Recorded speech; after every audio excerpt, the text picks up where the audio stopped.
हिंदी में यूपीएससी की तैयारी से संबंधित प्रोग्राम्स को देखने के लिए सब्सक्राइब करें स्टडी IQ IAS हिंदी। नमस्कार, बहुत बहुत स्वागत है आप सभी का स्टडी IQ IAS हिंदी में। मेरा नाम है अतुल जैन। संयुक्त राष्ट्र की सुरक्षा परिषद और खास तौर पे पूरा संयुक्त राष्ट्र अगर आप देखें तो पिछले कुछ वर्षों में वो बहुत ज्यादा निष्प्रभावी रहा है, इसमें तो कोई संदेह की बात नहीं है। भाई आप देखेंगे कि पिछले कुछ वर्षों में जितने सारे दुनिया में युद्ध हुए हैं, विवाद हुए हैं, तमाम तरह के झगड़े हुए हैं, अंतर्राष्ट्रीय कानूनों का उल्लंघन हुआ है, इन सारे कानूनों के उल्लंघन के मामलों में क्या आप में से किसी को ऐसा लगता है कि यूएन या संयुक्त राष्ट्र, उसका कोई भी महासभा या उसकी सुरक्षा परिषद थोड़ी भी प्रभावी रही है?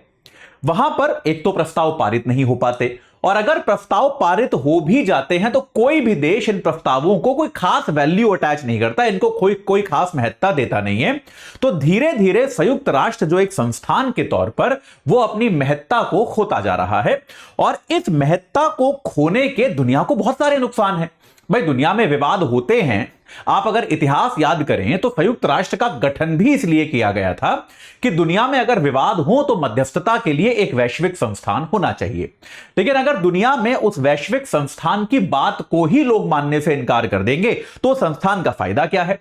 तो कुल मिलाकर संयुक्त राष्ट्र जो है, क्या वो रेलेवेंट बचा भी है या नहीं, क्या उसकी कुछ प्रासंगिकता भी है या नहीं, इस बात को लेकर निरंतर विवाद, निरंतर चर्चा शुरू हो गई है।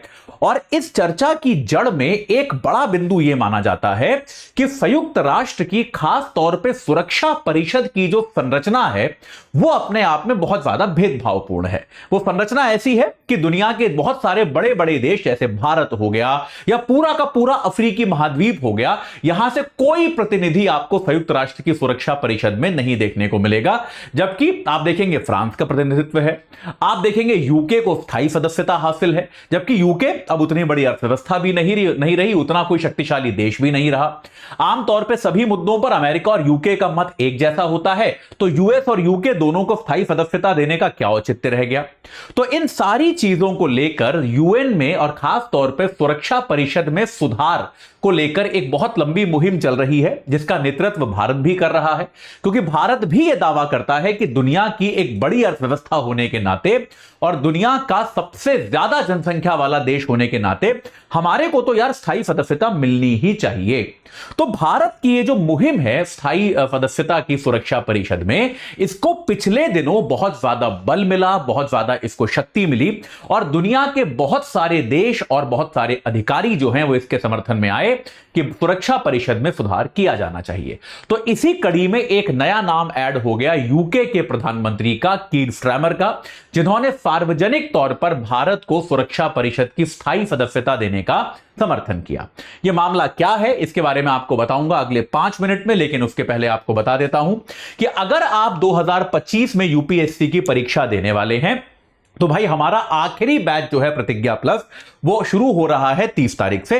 2025 के लिए आखिरी बैच है, उसके बाद बैचेस आते रहेंगे 2026 वगैरह के लिए, 25 के लिए। इसके बाद अब क्रैश कोर्स टाइप के बैचेस ही आएंगे क्योंकि समय आपके पास पर्याप्त बचा नहीं है। तो आप एजे लाइव कोड लगा के अब तक के सबसे कम दाम पर इस बैच से जुड़ सकते हैं, जो है 20,999, यानी कि बेसिकली 21,000 रुपए। तो आप आज ही एजे लाइव कोड लगाकर इस बैच से जुड़ जाइए और अपनी तैयारी को सही आकार प्रदान कीजिए। अगर आप 2026 या 27 की परीक्षा भी देने वाले हैं तो भी ऐसा नहीं है कि आपके लिए कुछ नहीं है। 2026 का जो बैच है लॉन्ग टर्म बैच, वो आपको मिल जाएगा एजे लाइव कोड लगा के मात्र 29,999 में। 27 तारीख से यानी कि आज से ये बैच शुरू हो रहा है, और अगर आप 2027 का बैच लेंगे तो वो आपको 34,999 में मिल जाएगा एजे लाइव कोड लगाकर। ये भी 27 तारीख से शुरू हो रहा है। तो भाई आपको जो भी बैच सूटेबल लगता हो उससे आप तुरंत जुड़ जाएं और अपनी तैयारी को सही आकार प्रदान करें। चलिए अब एक बार पहले चर्चा कर लेते हैं कि यह पूरा मामला क्या है। तो संयुक्त राष्ट्र की जो सुरक्षा परिषद होती है, इस सुरक्षा परिषद की अभी वर्तमान संरचना क्या है आप में से काफी लोगों को पता होगा, लेकिन जिनको नहीं पता उनके लिए मैं जल्दी से दोहरा देता हूं। इसमें 5 होते हैं स्थायी सदस्य। ये स्थायी सदस्य हमेशा इसके सदस्य रहते हैं। कौन है 5 स्थायी सदस्य? आप में से ज्यादातर लोगों को यह पता होगा। अमेरिका है, यूके है, फ्रांस है, रूस है और चीन है। ये 5 देश जो हैं ये यूएन की सुरक्षा परिषद के स्थायी सदस्य माने जाते हैं, और इसके अलावा इसमें 10 जो होते हैं वो अस्थायी सदस्य होते हैं, जिनका चुनाव जो होता है वो 2-2 वर्षों के कार्यकाल के लिए होता है। 2 वर्ष का इनका कार्यकाल होता है। 2 वर्ष के लिए 10 अस्थायी सदस्य चुने जाते हैं, तो कुल 15 सदस्यों की यह सुरक्षा परिषद होती है। ठीक है, अब देखिए आप अगर देखिए सबसे अच्छा, इन 5 स्थायी सदस्यों के पास एक बहुत बड़ी शक्ति होती है जिसको हम कहते हैं वीटो पावर। जिसको हम क्या कहते हैं, इस शक्ति को हम कहते हैं वीटो पावर। तो वीटो पावर का क्या मतलब हुआ कि अगर कोई ऐसा प्रस्ताव हो जिससे ये 10 सदस्य सारे सहमत हों, यहां पर भी 4 सदस्य सहमत हो, लेकिन अगर कोई एक भी सदस्य, इन 5 स्थायी सदस्यों में से कोई एक भी सदस्य अगर असहमत हुआ तो वो इस प्रस्ताव को रोक सकता है। यानी कि इन 5 का सहमत होना बहुत ज्यादा आवश्यक है। अगर नहीं होगा तो कोई प्रस्ताव पारित ही नहीं हो पाएगा। ये बात क्लियर हुई?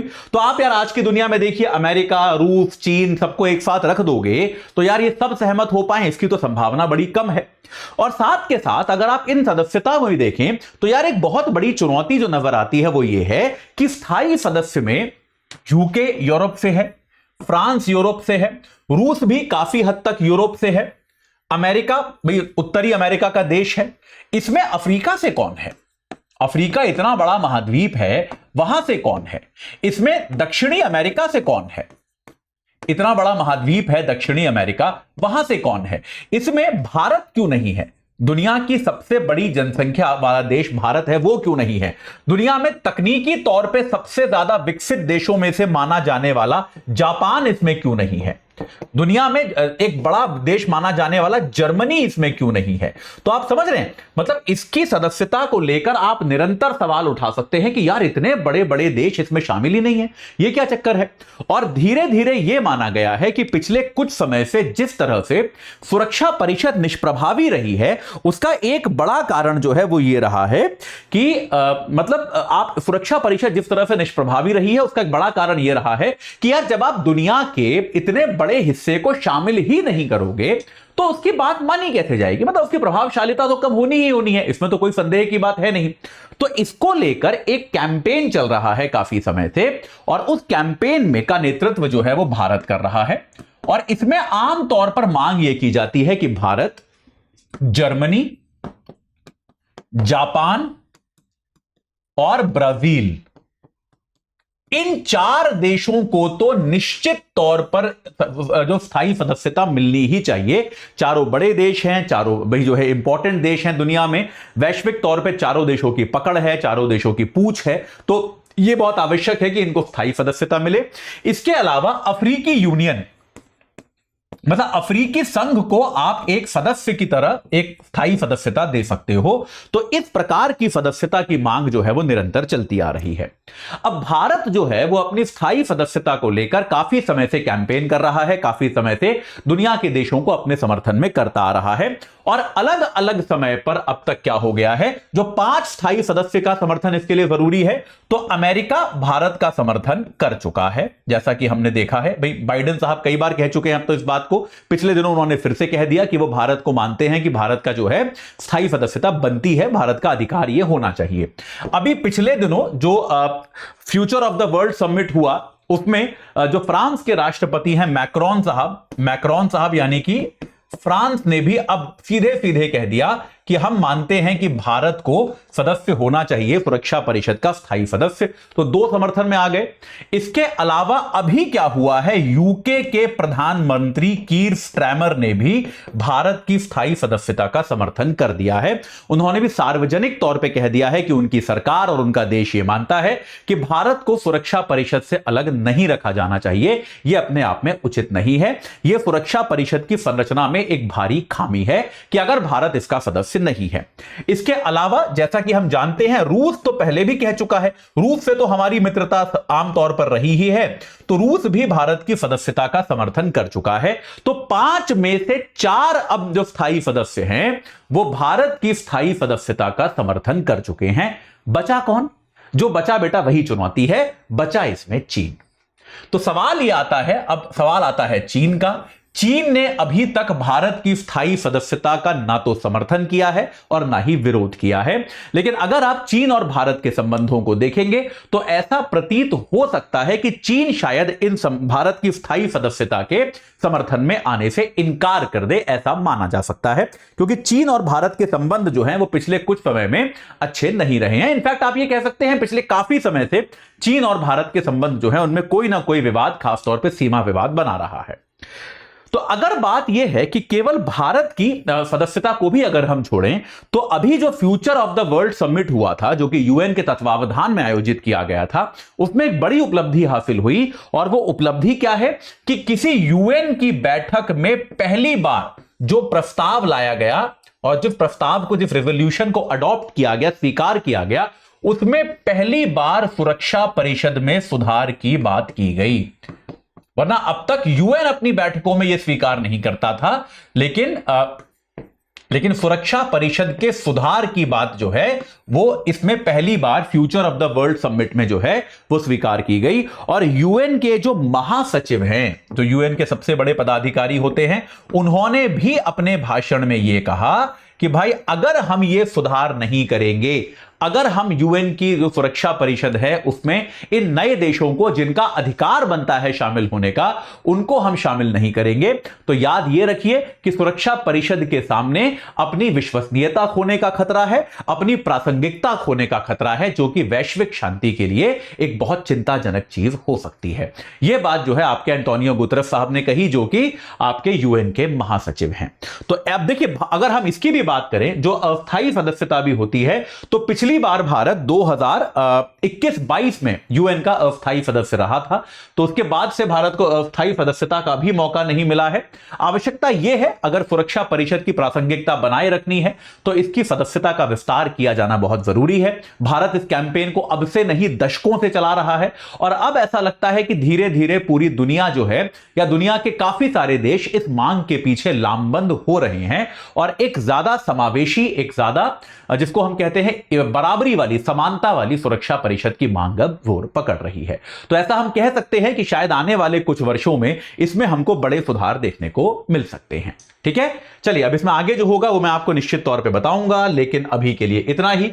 जाते जाते आपको फिर से बता दूं कि भाई हमारा आखिरी बैच जो है 2025 की तैयारी के लिए वो आ चुका है, 30 तारीख से शुरू हो जाएगा। एजे लाइव कोड लगा के आप 20,999 रुपए में इससे जुड़ सकते हैं। 2025 का प्रीलिम्स यार थोड़ा ही दूर है, अगर आपको लगता है कि तैयारी अभी ढंग से हुई नहीं है, कसर रह गई है कोई, तो कसर छोड़िए मत, इस बैच से जुड़ जाइए और अपनी तैयारी को सही आकार तुरंत प्रदान कीजिए। याद रखिए, लॉन्ग टर्म बैच जो है 2026 और 27 वाले, उन पर भी सेल लगी है। 2026 वाले बैच को आप मात्र 29,999 में और 27 वाले बैच को 34,999 में आप प्राप्त कर सकते हैं।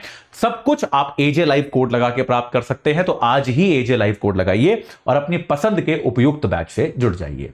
इस चर्चा से जुड़ने के लिए आप सभी का बहुत बहुत धन्यवाद। हिंदी में यूपीएससी की तैयारी से संबंधित प्रोग्राम्स को देखने के लिए सब्सक्राइब करें स्टडी IQ IAS हिंदी।